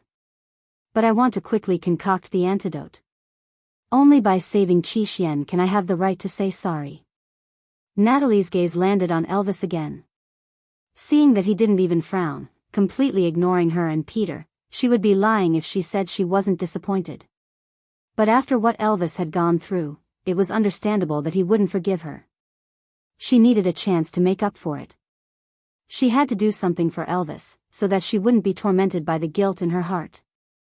Peter was also aware of this. That was why he allowed her to do such ridiculous things. However, even though he was by her side, and the so-called antidote was completely up to him, he naturally had a way to make her obediently follow his rhythm and satisfy her desire to make up for it within a safe and controllable range. Gu Mengmeng did not say anything else. After all, it was someone else's life and they had the right to decide how they wanted to live it. What she could do was to stop when it was appropriate. Otherwise, going too far would be as bad as falling short. That afternoon, Gu Mengmeng's group and Natalie left the stray beast camp together. They headed towards the place where Peter had rushed out to snatch the kiss of the ocean. Before they parted, Gu Mengmeng suddenly placed her hand on Elvis's shoulder. She frowned and turned to look at Peter. "You were the one who bit Elvis's shoulder so deeply that his bones could be seen, right?" Peter froze and instinctively turned to look at Natalie. As expected, he met a pair of angry eyes.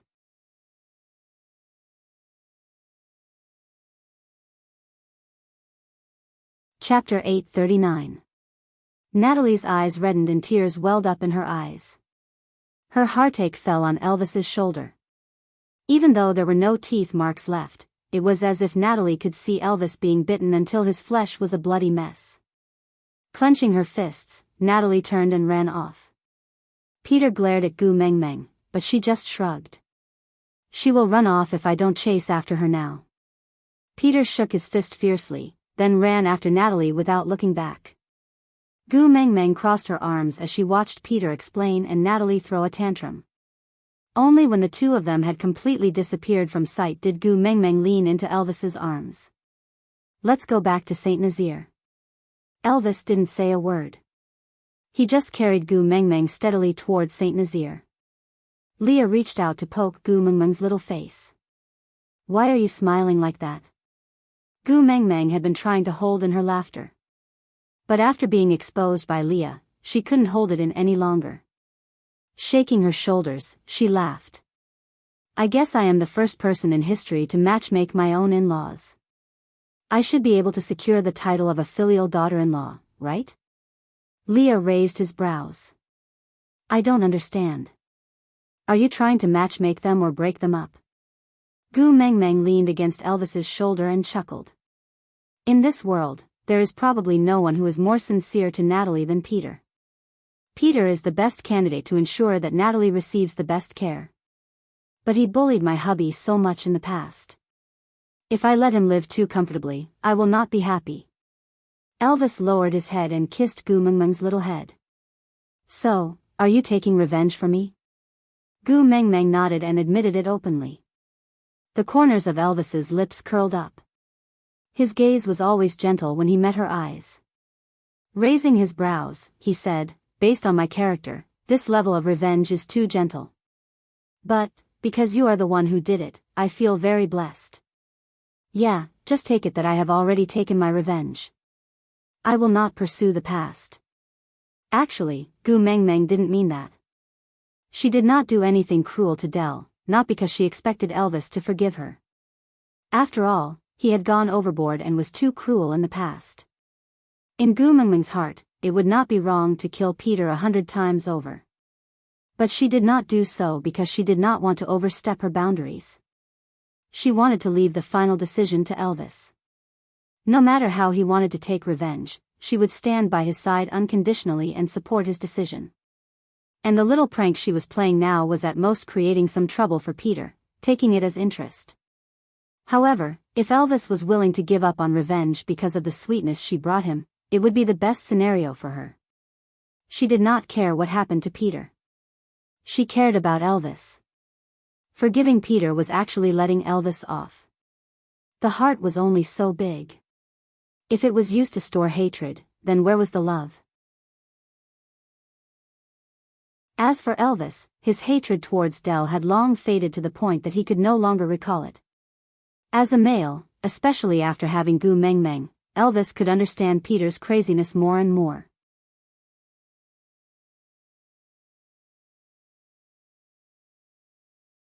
Chapter 840. If a word of forgiveness could make Gu Meng Meng feel at ease, then he would forgive her.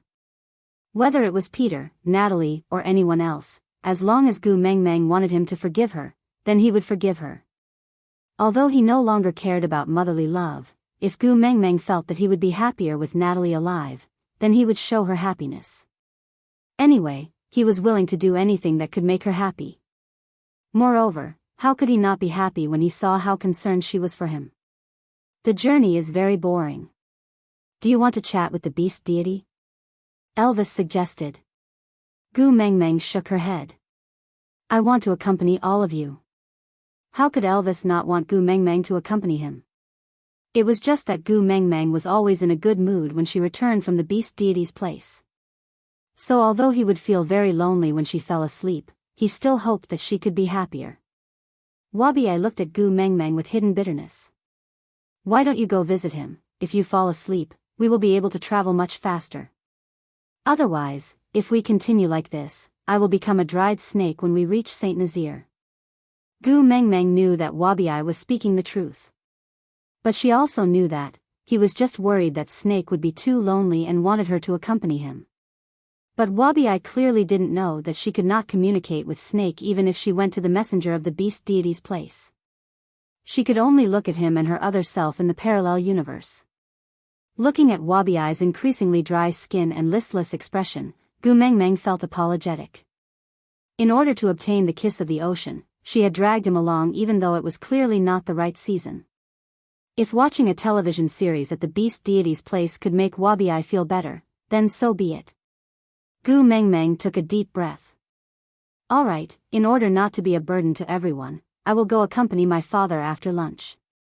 With that, Wabi-I seemed to have been possessed by Oriton and became extremely stubborn about having lunch. Under Wabi-I's various threats and promises, Gu Meng Meng and the rest's lunch was brought forward by at least 2 hours. When Gu Meng Meng finally finished her meal and was prepared to sleep in Elvis's arms, Wabi-I coughed shyly beside her ear and said, Also ask the mighty beast deity if he can send me over too. This was the second time Wabi-I had mentioned this to Gu Meng Meng. It seemed like he was not being impulsive, but was really considering it. Gu Meng Meng didn't want to disappoint Wabi-I after giving him hope. Hence, she did not reply. She patted him on the shoulder without a word. Then, she closed her eyes in Elvis's arms. The white fog gradually gathered with the drowsiness. This feeling was very strange. She did not know how the beast deity sensed that she wanted to see him. Usually, it would not be like this when she was sleeping. But if she went to sleep with the mentality of wanting to see the beast deity, she could see him every time. To say it was a coincidence was too much of a coincidence. The message that Wang Xiaoxin left behind clearly said that the beast deity would only guide them in the dream if there was a major deviation in their course of action.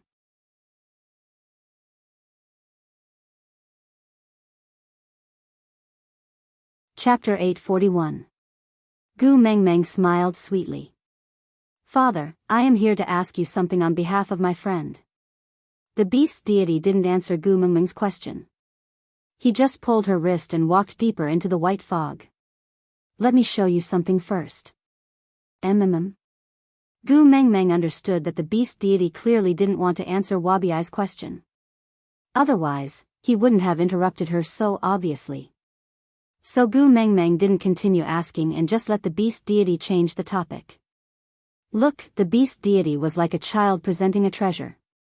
He gently parted the white fog to reveal a patch of grass about 2 square meters. It was a very small area, but it looked so precious in the fog. There was a two-seater bench on the small grassy ground. It was made of wood and looked like the kind of bench used in parks for people to rest on. However, it looked like it was made of exquisite materials and had a strong natural scent. There were two cushions made of vines on the back of the bench. Even though it was just a small area, Gu Mengmeng could smell the refreshing fragrance of the grass and her entire mood brightened up. The beast deity looked at Gu Mengmeng's reaction and smiled in satisfaction. Your contributions to the beast world will be reflected here.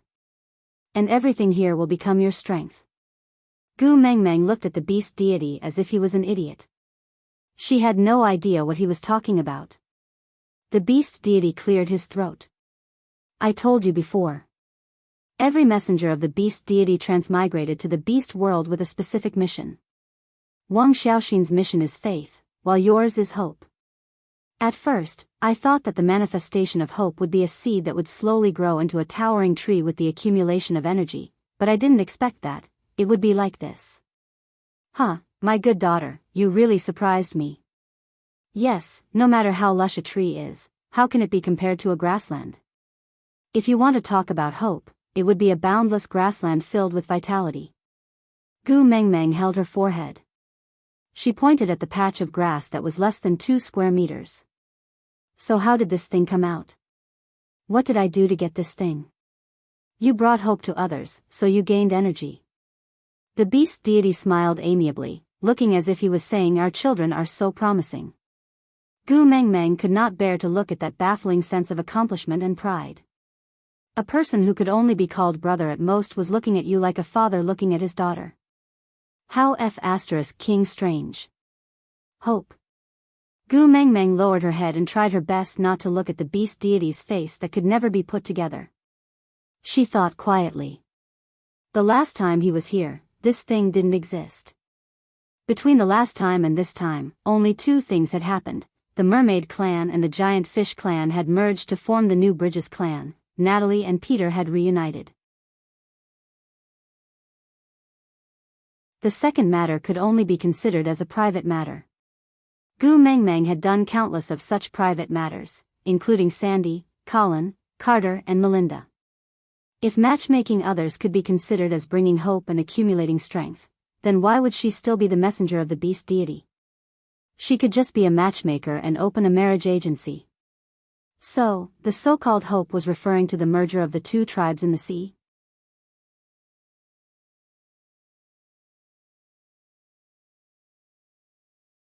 Chapter 842. The beast deity was the first to sit on the long bench. He placed his elbow on the armrest and supported his chin with his palm. He tilted his head and asked, Daughter, do you want to return to your original world? Gu Mengmeng's expression froze for a moment before relaxing again. What's so important about wanting to? I'm not crazy enough to use my own child to open the doors of time and space. The beast deity smiled thoughtfully. If I tell you that the doors of time and space will appear when the white fog disperses and your grassland of hope is filled with hope, what will you do? Gu Mengmeng frowned. Her heart tightened and she pressed her thin lips into a straight line. She looked at the beast deity with a guarded gaze. The beast deity already knew the answer from Gu Mengmeng's expression. He did not say anything and just patted the seat beside him. Come, sit down and watch the television. Gu Mengmeng sat docilely beside the beast deity. Just as he raised his hand to push the white fog away, she grabbed his wrist. If the doors of time and space open, can I choose not to enter? The beast deity smiled warmly and benevolently, just like the warm and gentle sunlight at dawn. He placed his large hand lightly on Gu Mengmeng's little head and said with a fatherly love, You are the daughter of the beast deity, no one can force you to do what you don't want to do. Even me, is the same. After all, there has never been a parent who could win against their own children. Gu Mengmeng knew that the beast deity would not lie. So if he said so, it must be so. With her heart at ease, Gu Mengmeng smiled. If you dare to lie to me, no one will come back to watch teen idol dramas with you in the future. Yeah. The beast deity responded softly. Then, he retracted his hand and pushed the fog away. The surroundings fell into a state of silence. Only the screen-like gap in front of them was like a pair of eyes peeking into another world. It displayed scenes that were both familiar and foreign to Gu Mengmeng. Snake leaned against the side of the office table. His long legs were casually extended and stepped on the ground. He crossed his arms in front of his chest and glanced at the crystal name tag on the office table, CEO Snake. Gu Mengmeng's eyes widened as she followed Snake's gaze to the crystal nameplate, then looked at Snake, who seemed to be smiling yet not. She was stunned for a moment before giving Snake a 90-degree bow. CEO. Pfft. Snake could not help but burst out laughing. This little guy could always surprise him. Whether it was over there or here, she always surprised him. He never seemed to be able to guess what kind of reaction she would give, and he always liked her more than he imagined. That's it? Snakel reached out his finger and knocked on Gu Mengmeng's work pass, saying, "In your eyes, am I such a perfunctory boss?" No, no. Gu Mengmeng shook her head in denial. Snake raised his brows and said, "So you find me difficult to get along with?" Gu Mengmeng shook her head even harder. No, no. Snake pinched Gu Mengmeng's chin lightly and said, "Stop shaking, it's making me dizzy." Gu Mengmeng was pinched till she could not move and could only reply, "Don't sway, don't sway."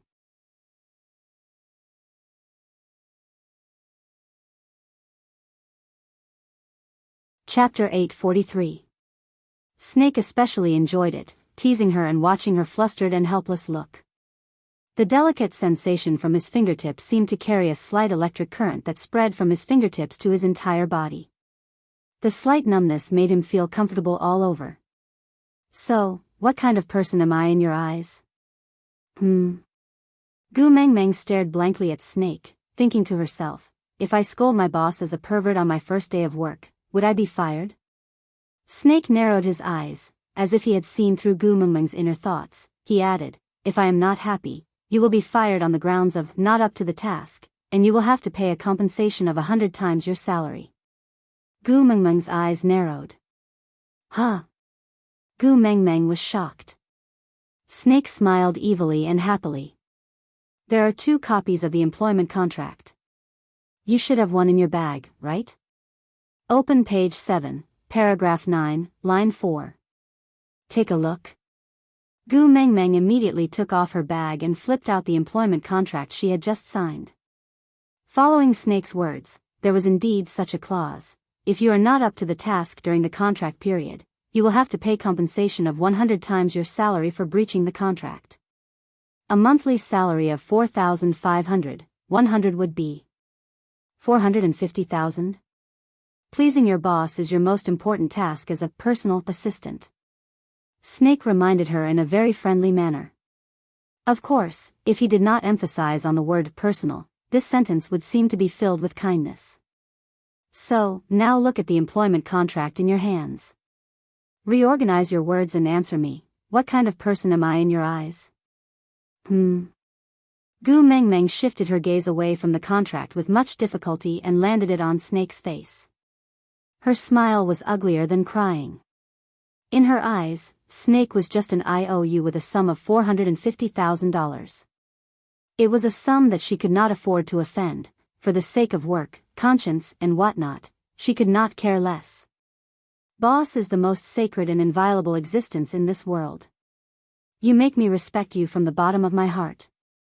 My respect for you is like a never-ending river, and like the overflowing yellow river that cannot be stopped. Snake poked Gu Mengmeng's brows, interrupting her exaggerated praise that she learned from television dramas. "Ah, Ku, senior, darling. Choose one."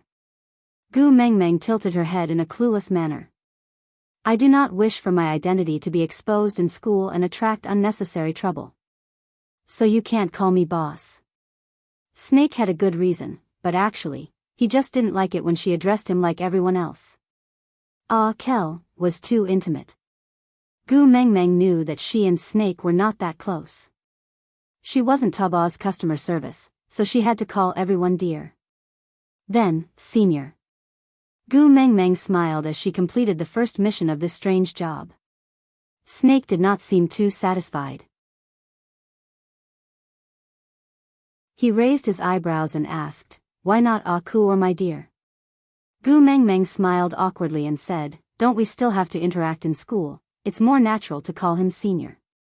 Snake reluctantly accepted Gu Mengmeng's explanation and nodded. He then pulled Gu Mengmeng's wrist and walked out. "Where are we going?" Gu Mengmeng asked as she jogged behind Snake.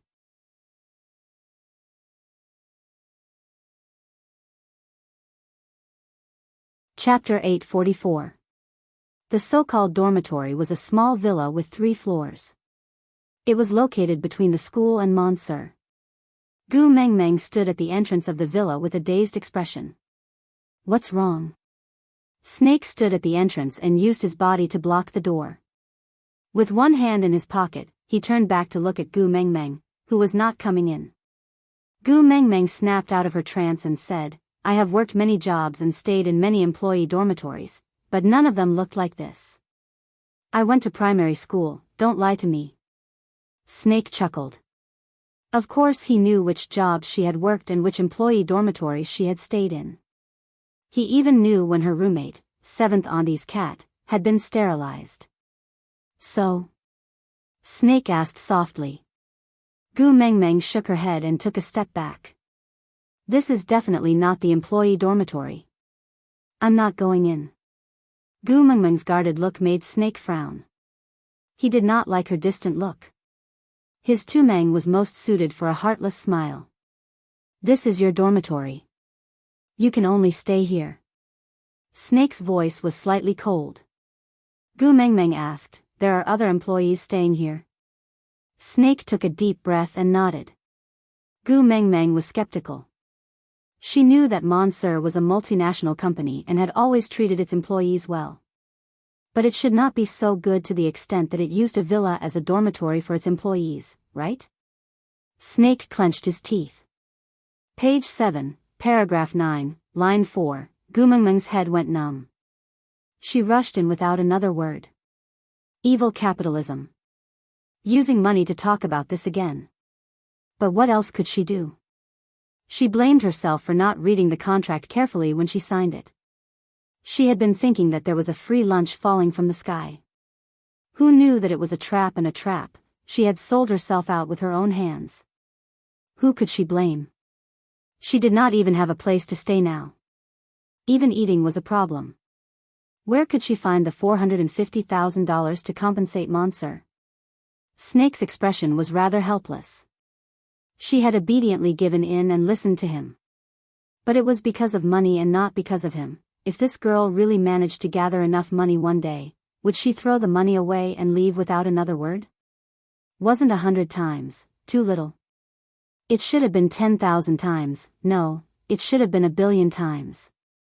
However, when he thought about how she stayed by his side because she couldn't pay the penalty fee, why did he feel so awkward?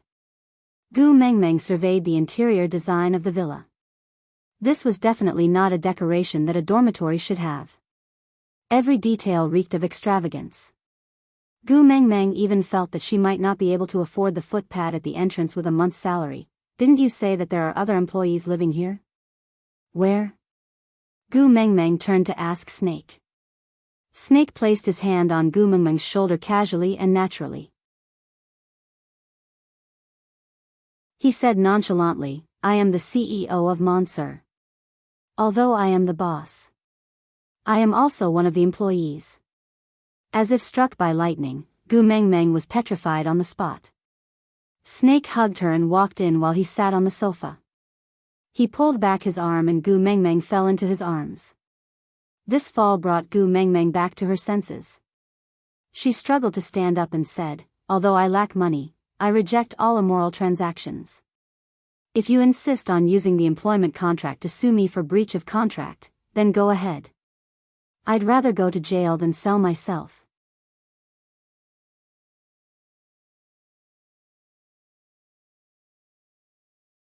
Chapter 845. Gu Mengmeng's face flushed red. "Everything you are thinking of now is an immoral transaction." Snake nodded with a look of realization. Then, he said thoughtfully, "So cooking is an immoral transaction, so you are planning to take the salary of a special assistant without doing any work, right?"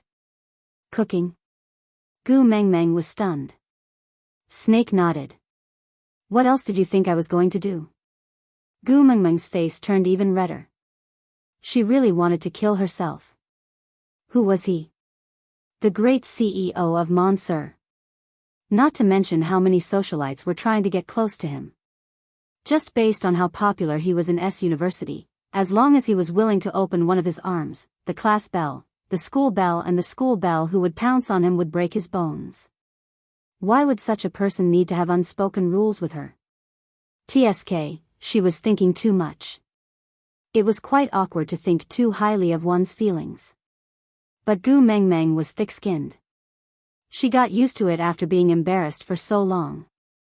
Chuckling, Gu Mengmeng asked, "Then what do you want to eat, senior?" "I will make it for you." Snake used his chin to point at the open kitchen. "Anything. Eat whatever you have. I'm not picky." "All right." This was good news. Gu Mengmeng headed straight into the kitchen. She opened up the 3-door fridge one by one. It was filled with everything and they were arranged in an orderly manner. It was the kind of neatness that even an obsessive-compulsive person would find comforting. Gu Mengmeng took out the ingredients from the fridge and made a simple stir-fried asparagus, scrambled eggs and tomatoes. Then, she steamed a mandarin fish. Then, she made a bean sprout with soup. 3 dishes and 1 soup. Going to the countryside. After Gu Mengmeng finished setting the table, she took off her apron and put it away. When she returned to the table, she saw that Snake had already sat down quietly. He did not touch his chopsticks and just looked at her quietly. It was obvious that he was waiting for her to eat together. How long had it been since someone waited for her to eat together? Gu Mengmeng's heart was touched for some reason. Sitting opposite Snake, Gu Mengmeng picked up a piece of fish and placed it in his bowl. "Senior, try this fish and see if you like it." The corners of Snake's lips curved upwards gently as he said, "I like it." Then, he sent the fish into his mouth. Gu Mengmeng clicked her tongue and said, "You're just being perfunctory. You like it even before eating?"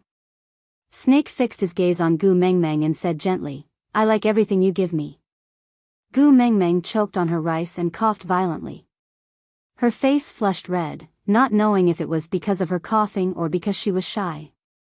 She waved her hands and said, "Let's eat, let's not talk while eating." Snake didn't say anything more and just started eating quietly.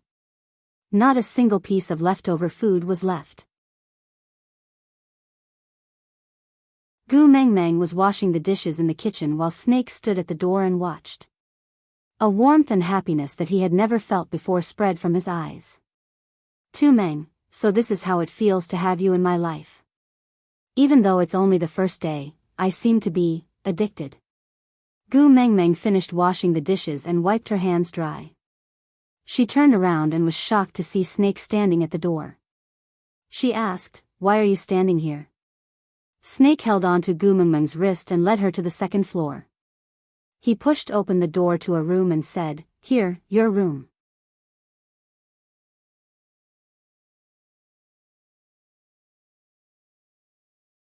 Chapter 846. Snakel chuckled and inched closer to Gu Mengmeng. His lips stopped at the tip of her nose. "Of course, if you don't like it, you can stay in my room." "I don't mind." "I mind," Gu Mengmeng said and stepped into the room. Then, she swung her arm and closed the door. Looking at the door at the tip of his nose, Snakel narrowed his eyes. If he directly asked her to stay with him, she would definitely run away. So, he prepared this room for her. But, he still preferred the days in the cave. Being able to see her whenever he looked up always made his mood good. Thinking about this, he felt that this door was an eyesore. On the other side of the door, Gu Mengmeng held her uncontrollable little heart as she squatted on the floor. She took in deep breaths. Was she being seduced? Was she being seduced? Gu Mengmeng rushed into the washroom and washed her face with cold water to cool down. She patted her face to wake herself up. Although there was no such thing as a match in this era, the gap between the two of them was as big as the Milky Way. In that case, they should not have any strange thoughts from the beginning. After all, it was not easy to be the cowherd and the weaving maid. Sitting back on the bed, Gu Mengmeng took out the 20-page employment contract from her backpack and started reading it carefully.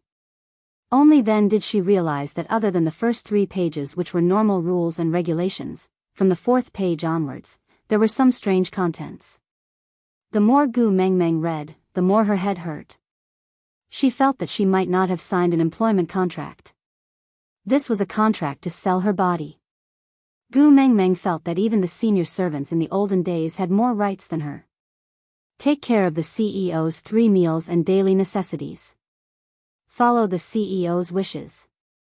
Carry out the tasks assigned by the CEO unconditionally and complete them excellently. Not allowed to leave her post under any circumstances. Not allowed to do things that the CEO did not allow. What did it mean to not allow things that the CEO did not allow to happen? Then came the evilest 794, page 7, paragraph 9, line 4. Gu Mengmeng leaned backwards and threw herself onto the bed with a loud roar, evil capitalism. Knock knock knock. Someone knocked on the door. Gu Mengmeng did not need to ask to know who it was. Patting her face, her gaze landed on the humiliating treaty of 794. Taking a deep breath, Gu Mengmeng opened the door with a smile. "Senior, what's the matter?" Snakel's gloomy mood, which was affected by this broken door, completely dissipated when he saw Gu Mengmeng's obviously fawning smile. She used to look at him like this, smiling with a hint of flattery but not pretentiousness. Yeah, the feeling of being fawned upon was pretty good. Snake strode straight into Gu Mengmeng's room, then pushed the door open and entered the washroom. Gu Mengmeng was dumbfounded as she watched Snake walk into the toilet. She was speechless the entire time. "Don't tell me you're here to borrow the toilet. Is this the only room in this villa with a toilet? Tu Meng, come here." Snake stuck half his body out of the washroom. Gu Mengmeng did not know why Snake wanted to call her Tu Meng, but there were only 2 of them here. If Snake could not see some indescribable things, he would definitely call her that. Sweeping her gaze across the scattered contracts on the bed, Gu Mengmeng smiled brightly at the 450,000. Coming, aside from the topic, today's updates are over. Yeah, recently, my QQ reading ratings have dropped quite a bit. My darlings, can you help me leave a message in the comments section and give me a 5-star rating? Please, please. Oh, also a notice, 259 and 274 are the most popular sections. Darlings with a fan value of 800, please enter the verification group as soon as possible to verify your fan value, then transfer to the VIP group to wait for the benefits group number, 4927799273. Then the third thing. I announce today's updates are over. See you tomorrow.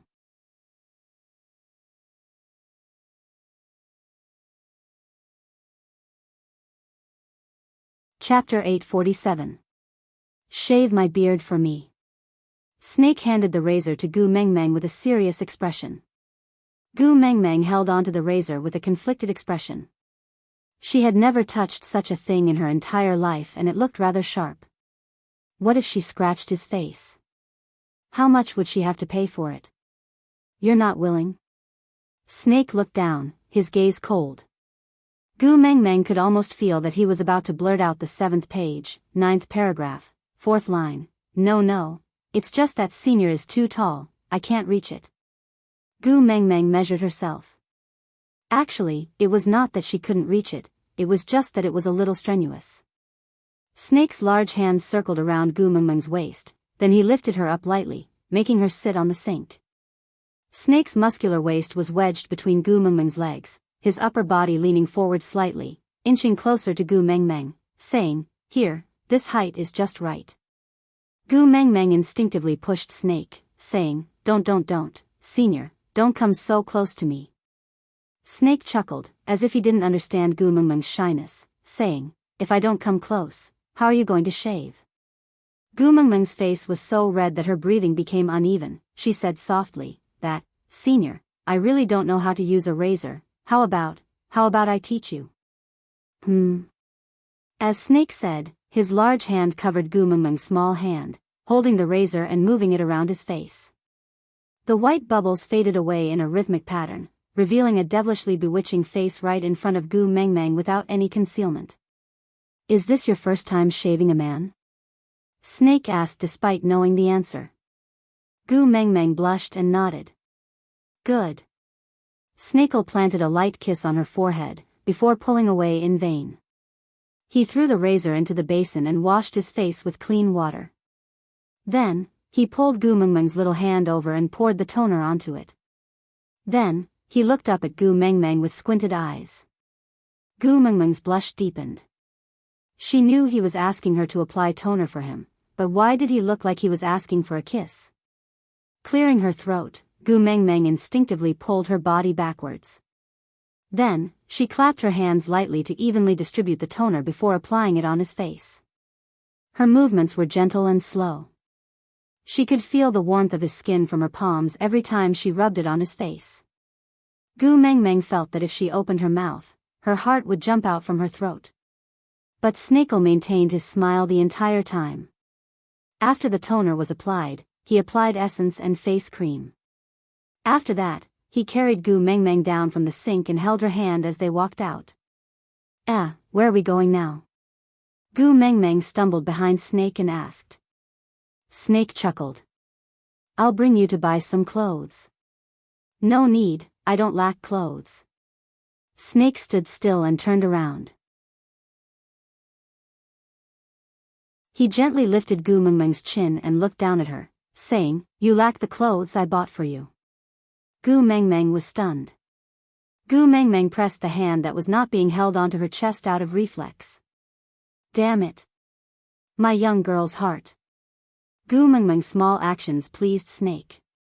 He loved every moment when her heart moved for him.